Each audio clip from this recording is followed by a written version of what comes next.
Hey, my name is Charles Gage, and I'm going to be going over the elements of the Lead Ammunition Adaptive Management Plan, or LAMP, as I'll be referring to it throughout the rest of this.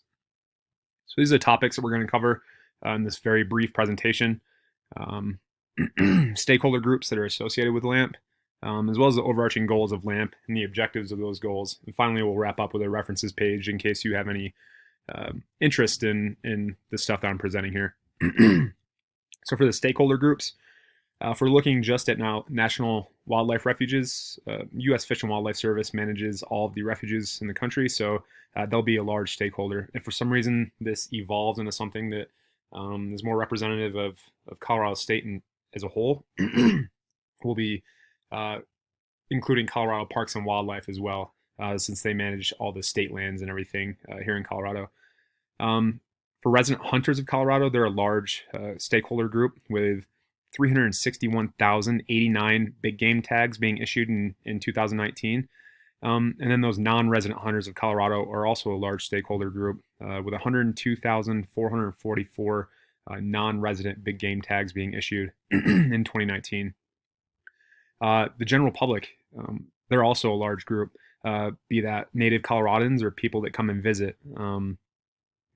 There's 48 million visitors to the national wildlife refuges every year. That's not just strictly Colorado, but that's still a massive amount of people. And you can, with Colorado having 10 of those national wildlife refuges, you can assume that the people that visit those are again, a large stakeholder group. And then just the general population of Colorado that enjoy the refuges. And again, if this branches out to state parks and things like that here in the future, we've got 5,758,000 residents here in Colorado. So a big chunk of people. I also believe that adjacent landowners, the people that border these refuges and state parks and things like that, are going to be stakeholders. Rachel Carson, in her book Silent Spring, talks about how the pollution of the groundwater is pollution of water everywhere. The groundwater doesn't know boundaries, and if lead is exposed and had an issue in groundwater, those neighboring farms are going to be they'll get repercussions from that as well. So that's why I believe the adjacent landowners are applicable.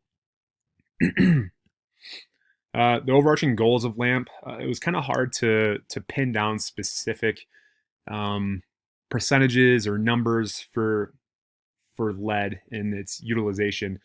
So my mindset before I get into these is that if lead is as bad as we think it is, as science is saying it is, then lead should probably be banned outright from ammunition. If we don't use it in our paints anymore, if we don't use it in our gasoline anymore, if it's pretty much been just banished from everyday use, why are we still using it so heavily in fishing and hunting? So I don't want to say that we should limit its use by an additional 25%, because if it's bad, it just needs to be banned outright.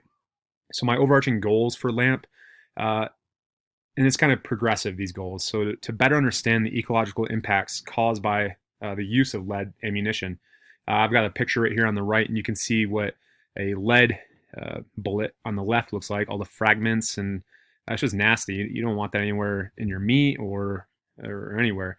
And then I'm assuming this is maybe a copper alternative to the right. So you see it doesn't splinter or blow up in all these shards, but just for your reference. Number two is the use of the information learned to make better informed decisions about the management of flora and fauna on Colorado lands. From there, we'd like to translate that scientific data into a format that is easily understood by the stakeholders, kind of like a scientific prose. Everybody knows that scientific data is kind of hard to digest, especially if you're of the general public. So presenting that in a more easily digestible format, I think, is imperative. And finally, to reduce the uncertainty involved with the topic of lead ammunition and provide high value of information for future stakeholders and managers to use. I think if we can take the data, make it easily, if we can replicate that a lot easier, I think this will be a massive tool for management in other parts of the country or even the world. And then finally, we've just got the references here. So if you have any questions about anything that I spoke about earlier, feel free to use these. But pending any questions, that's the end of my presentation. Thank you.